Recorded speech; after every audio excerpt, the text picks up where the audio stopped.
What is going on, guys? Jay here, back at it today with a replica. Before we get started, I would like to provide the following disclaimer. This video is only intended for educational and entertainment purposes. This is not a promotion of the fake, and for such, links and sources are not provided. Now, this device came from China, and if you follow my channel, I did a YouTube short where I showed how these are disguised into being another product by changing the box. And I guess it works because it got through and it got here within a few days straight from China. Now, this one is quite scary because for the first time, they were able to really make it thin like the iPhone Air. Now, on the video that I did providing the unboxing and basically the quick measurements of the device, I said that it was measuring about almost 7.2 millimeters, but that's because it had a really thick screen protector. But after that being removed, I measured it again and it measured 5.8 millimeters. I believe the real deal is about 5.64 millimeters. So that's a very tiny difference. And let me tell you guys, it looks exactly the same. And the reason they make them like this is to deceive people into thinking that they are buying the real deal. These devices, for the most part, don't work well as a daily driver. So, looking at the box from the front side, you can see we have the phone right there. The box is identical to the real deal. And on this side, we have the iPhone logo, Apple logo, iPhone logo. And on the back side, we had the specs imitating to be the original device. The pull tabs were identical to the tabs that we see on Apple boxes.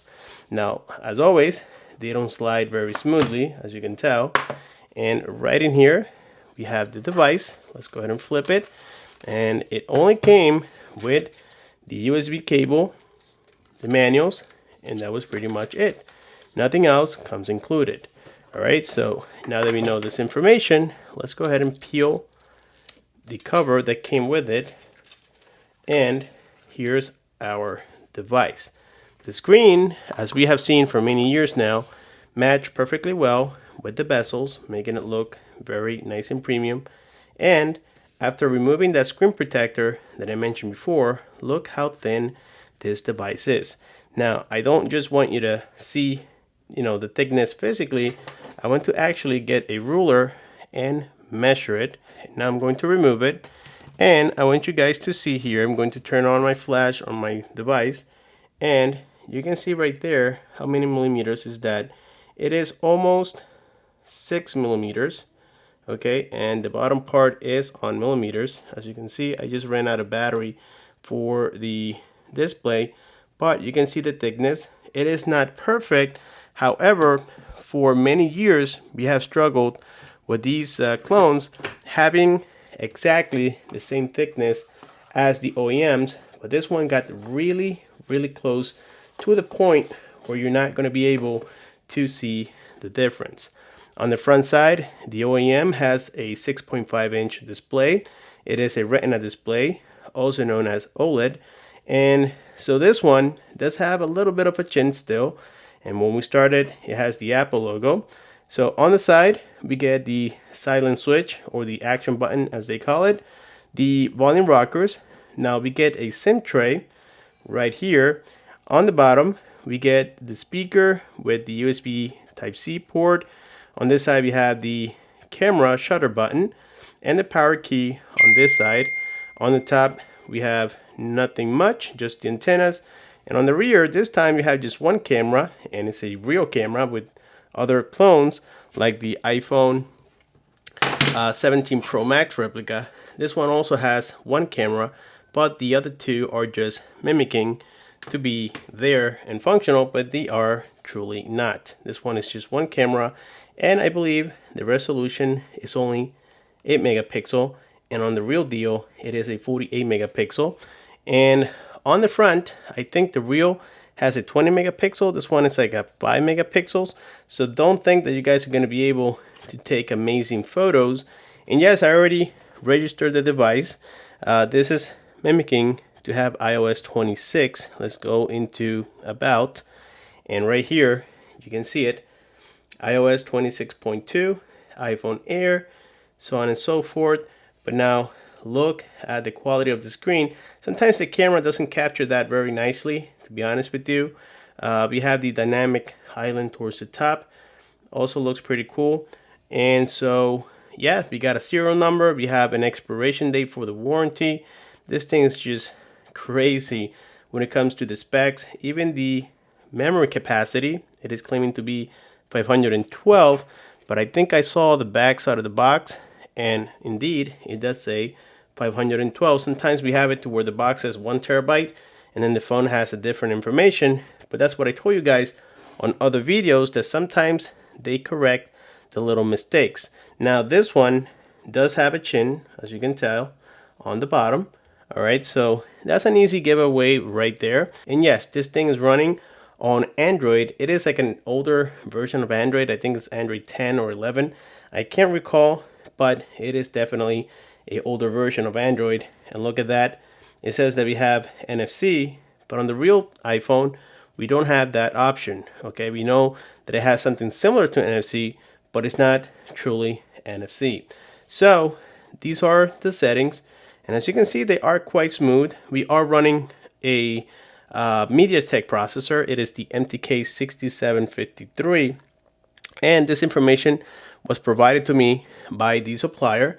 So if you go into CPUX, in which sometimes this can be tricked as well, but in this case, the seller really didn't have to lie to me, as we have had a very long communication in terms of these replicas. Right here, you guys can see that it is in fact the MTK 6753, which by now it is not a great processor. We have the Mali T720 still, and all this information that we're getting here, guys, is just very old specifications.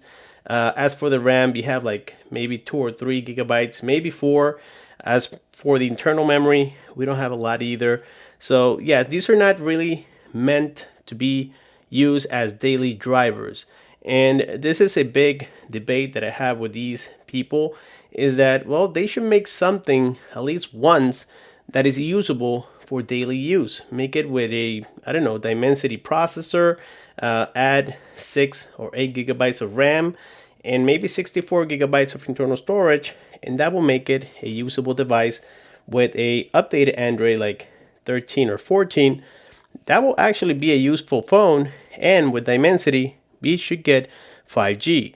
Now, talking about 5G, check this out. I am getting service, which is cool. I am getting service with H2O Wireless, which is an AT&T based company, and I can in fact make phone calls, all right? But it is faking the network. I am not getting 5G. That's something that you can change with a code that you enter here, which I totally forgot right now, and you can change those settings on the phone itself, whether or not you want it to display fake 5G or true 4G. I am getting true 4G, and yes, this one is in fact working. I decided to get with this company just to provide that information to you guys. If you ever want to make phone calls with these phones, you actually can. Now, the App Store here is absolutely fake. There's nothing there. Let me turn on the Wi-Fi. Sometimes the network doesn't work that well. By the way, this is the Task Killer. Let's turn on the Wi-Fi and let's go back into the App Store. And right here, you guys will see momentarily that this is not the App Store. Okay, so first of all, it's taking way too long. All right, just believe me, guys, this is not the real thing. If you go here into utilities, you will find that we have the Play Store right on here, and this does work a lot smoother, as you can tell. And from here is where I downloaded all my applications, so on and so forth. Okay, now the only one that I think, oh no, I was able to download is right here. I was having trouble was YouTube. I had to do some updates, and then I was able to download it. But yes, I mean, you can play some basic games on here, nothing crazy. You can maybe do a little bit of Oswald 8. To be honest with you, I tried it. It was quite laggy. And this is what I'm telling you guys. The reason I provide this information is because a lot of people, just out of curiosity, like myself, they ask me and say, hey, Jay, can I use this phone play games? Can I use this phone as a daily driver? Are these phones, legit? Did they have good specs? The answer, for the most part, up until now, is no. Now, before, we used to get the MTK 65A0, which was 10 times worse than MTK 6753 that supports 4G. But with the MTK 65A0 from the past, we will only get 3G service, and it wasn't that great, and the phone will lag almost out of the box. Also, guys, if you're wondering whether or not we have fake Siri or Google search, well, we do have Google search. If we press and hold the power key, there it is. It takes us right into it, and it can hear and work just fine. A little slow, but it does work. Now, something I have to give credits to this phone is actually on the display side. This thing looks pretty good, even though it is just a 720p panel, unlike the real deal. It has a much better quality panel. This thing doesn't look bad at all. The pixels are not visible, and overall, it looks quite nice. Now, as per the battery, the original one has a little over 3,000 milliamps. It's about like 33 something. This one, I will be surprised if it has a 2,000 milliamp battery. It doesn't last as long, but they manipulated the software into giving you as if it had 100% for the longest time, and then all of a sudden it starts dying very quickly, which is all fake. We should know that by now. So then we have the preloaded apps like the mail, that looks very similar. We got health, that also looks kind of similar. We have the clock, that looks very similar actually, if not identical.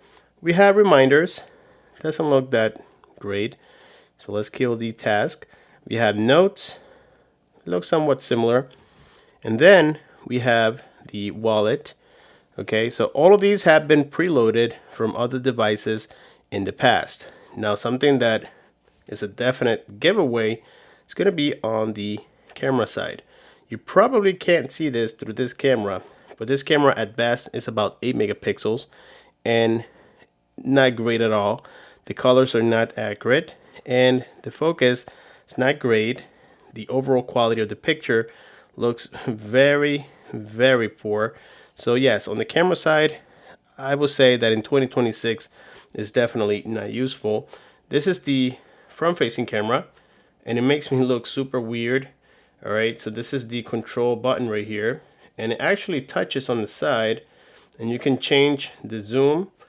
All right, you can change a couple of things on it. You can also use it as a shortcut, of course, so you can just press it and it goes right into the camera. So that button is actually functional, and as you can see, it works fine.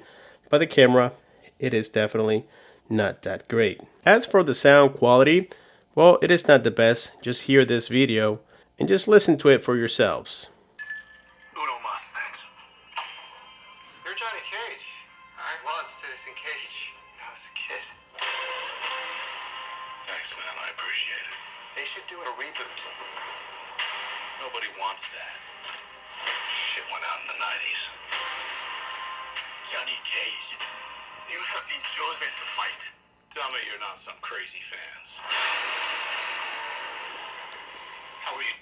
Well, right there, you probably heard the quality. It is a single speaker, doesn't have a stereo speaker system like the real deal. And for that, well, the quality of the speaker is not great at all. So yeah, that's kind of mediocre. And this is where I'm coming from, guys. I mean, if you get scammed with one of these phones, you're not going to be able to use it as a daily driver. And I promise you that, especially in 2026. Back in the day, when these processors came out, they were actually mid-range processors, and yeah, they were made for you to get by throughout the day. You know, a lot of the prepaid companies, they offer devices with the MTK 6753, but I'm talking about that was more than 12 years ago. So imagine getting a phone that just looks and mimics to be, you know, something modern, something new that came out recently, but in reality, from the inside, you're buying a phone that is about 12 years old, and these only have one purpose, like I keep saying, and that is to deceive people into thinking you're buying the real deal, scam you, and you're done. So with this being said, guys, I think that we have covered some of the basics on this device, but if you want some more details, I always keep them around. I still have the iPhone 17 Pro Max replica. I had the 16 Pro Max replica right here, all fully functional, and I can always come back and show you guys whatever you need to see. I don't have a problem with that, but like I said, and I'll keep saying it, these are not worth it to be used as a daily driver. With this being said, thank you so much for watching. Subscribe, comment, and share. Click on the bell icon so that you don't miss future videos like these. And I'll see you guys on my next one.